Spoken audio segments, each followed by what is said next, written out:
Well, welcome everybody, and a special welcome to the high school students who have come today. I just want to call out the fact that Oracle is one of our most important sponsors across the board, whether it's their EVP who helped us launch our MS in Business Analytics and has sponsored multiple projects, to supporting students to go to events in Boston, to hosting students on the campus, to being the platinum sponsor for today, and sits on our advisory council. There's just an abundance of ways that they've made us a better institution than we could ever be by ourselves. So I'm deeply thankful for Oracle's support, as well as the support of our other sponsors today. So I had the privilege of getting to know Loren a couple weeks ago when she was down for executive in residence, which is another example of how Oracle is very giving. And she's a remarkable executive who has been at Oracle for 25 years. Her responsibilities have included in the past managing North American finance, contracts, incentive compensation, FP&A, projects administration, order management, license management, service and customer and data administration. So, Loren Mahon, first speaker.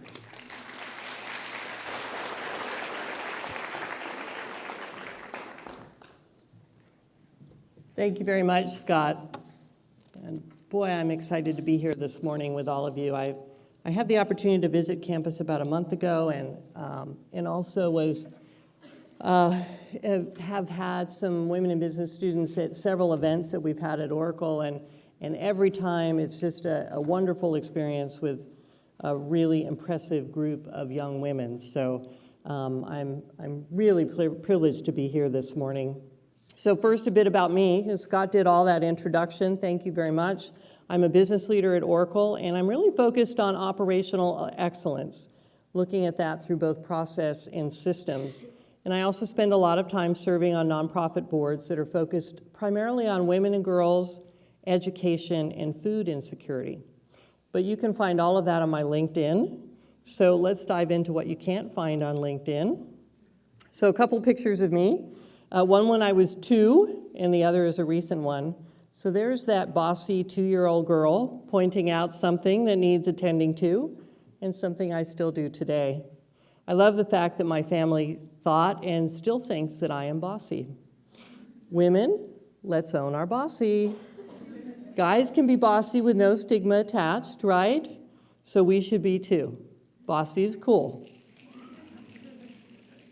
And then there I am with my favorite animal. I've loved giraffes since I was in middle school and taller than everyone in my class. Think about the animal you love most. It may tell something about yourself. Giraffes see the world from an elevated viewpoint. They are often silent. They enjoy both solitude and being part of the herd, and are one of the few prey animals that can kill an attacking lion. They are fierce. I think I'm some of those things too. So what have I learned about finding purpose in my life that has helped me to define my destiny? Well, I'm going to share with you 5 lessons from Loren on finding your why. And to do that, I decided to put together a little Snapchat, Instagram kind of story that starts when I was in high school and the same age as some of you in the audience. So here I am when I was 18, trying to find my way into college without a clear picture yet of what I wanted to do for a career. I knew I was good at math and English, but I also loved theater. My dad was an engineer and my mom was a teacher, so I had some models for those careers. I thought math was the best route for me, and in the mid-70s, girls that were good at math mostly became teachers. But I thought what my dad did as an engineer was more interesting, so I decided to go that route. I applied to several colleges on the East Coast because at the time I lived in Maryland, and I wanted to stay close to home. On graduation day, I was valedictorian of my class, and I gave a speech in which I used this favorite quote, "You may never pass this way again." You see, for me, that quote had more than the normal leaving high school and moving on meaning. My dad was in the Navy, and late in my senior year, we found out we were moving to California. So for me, that meant leaving a place that I had lived for 8 years, lots of my friends, my older sister, and all of my college acceptances. I did not want to go to college so far from my family, and so I headed to California with no West Coast college acceptance in my pocket, but a belief that my adventure would work out and things would go well. From this experience, I learned the importance of finding my why in the now, in the present circumstances, without looking back at what might have been or anxiety for the future for what might be. Just find my purpose in my love of family, my love of math, and my love of a long road trip to a new home. So what's next? Well, I went to community college in Monterey for 2 years so I could establish residency in California and hang with my family and save some money. And subsequently, I transferred to UC San Diego, still majoring in engineering. But I realized when I was a junior that engineering was not really what I loved, except for the math.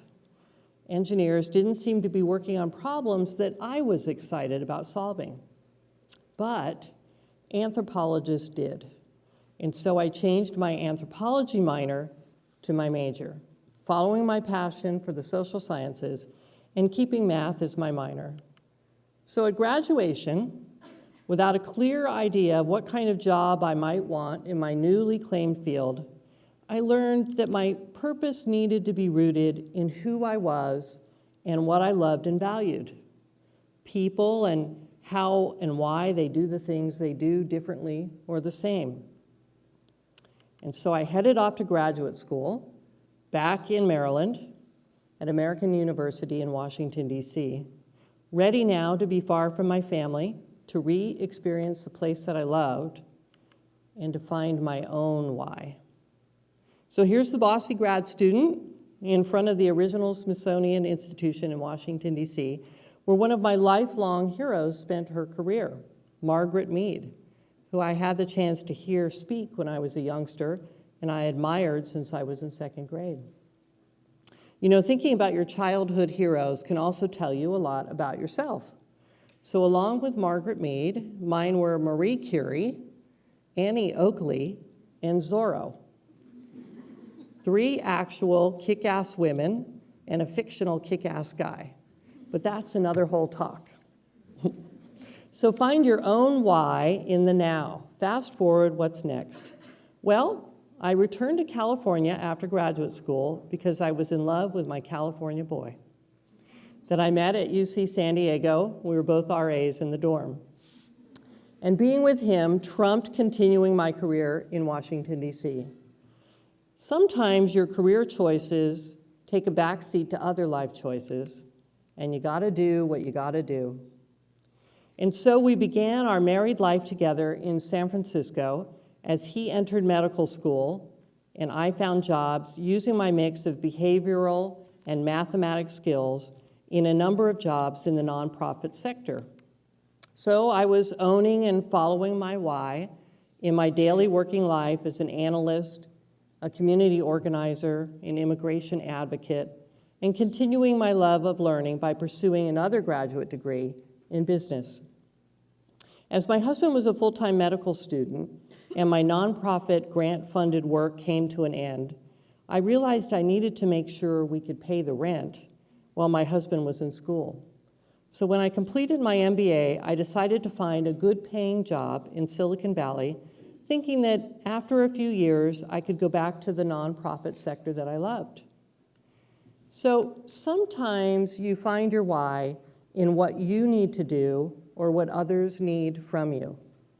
Needs really take us to core values and help us to prioritize what's really important to us. And for me, that was supporting my husband, learning something new, and finding some new ways to impact my community. So I began my career at Oracle, and nearly 29 years later, am still loving it.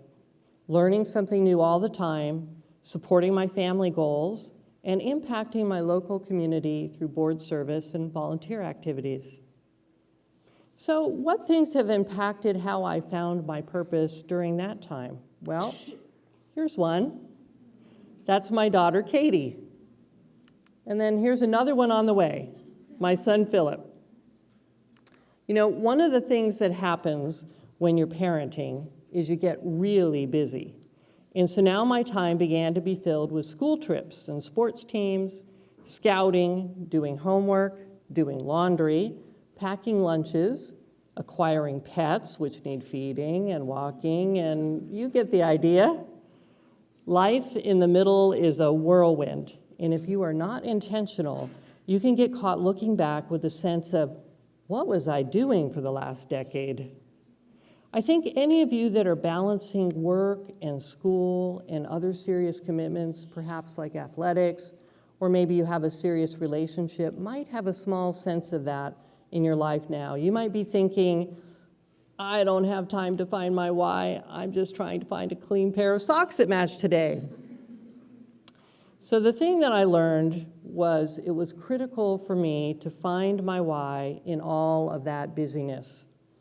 In the daily interactions that I had at work, at school, with my family, as a scoutmaster, a choir member, even a customer at the grocery store. I found my why in the tasks that I was doing, whether that was a key project at work, a food sort at the food bank, or cutting and gluing for a science project. This meant knowing myself and what I have to offer and how I can best use that to impact the world around me in the most positive, even though it may seem small way. I had to ask myself, how can this bossy, herd-loving introvert with a giraffe's eye view of the world find purpose? And so I found my why in all of my roles: employee, wife, mom, daughter, volunteer, community leader, dog waterer, chauffeur, snack provider, whatever hat you are wearing at the time. Find your why there. Your purpose is not found just in your career or even just in some obvious community service role. It is found in the everyday, every way we touch others around us, like the drop of rain in the pond that ripples out. And so now as I approach my 60th birthday and that middle life busyness is slowing down, how do I view finding my why? Well, those are my two millennials now, all grown up and out of the house, and my best friend and I doing what we love, spending time with each other, laughing and learning. I still love what I do at work, and I spend a lot of time in leadership roles and on boards of nonprofits. But sometimes life throws you curveballs. In 2014, I was diagnosed with a rare cancer, and 3 months later, we discovered my husband had multiple myeloma, a blood cancer. Since then, I've had 3 major surgeries, been through months of radiation, and I'm currently on my 2nd round of chemotherapy. But being a cancer survivor and a cancer patient caregiver have simply added more hats to my wardrobe. I have learned more about myself, my optimism, my resilience, my vulnerability, and my lion-killing fierceness. And I've just added those skills to my toolkit. Most importantly, as I think about my purpose, I have discovered hope is a powerful driver in finding my way. And at this stage of my life, it's really not different from any other. My purpose is found by wearing all my hats: senior executive, mentor, board chair, millennial mom, clinical trial patient, life companion.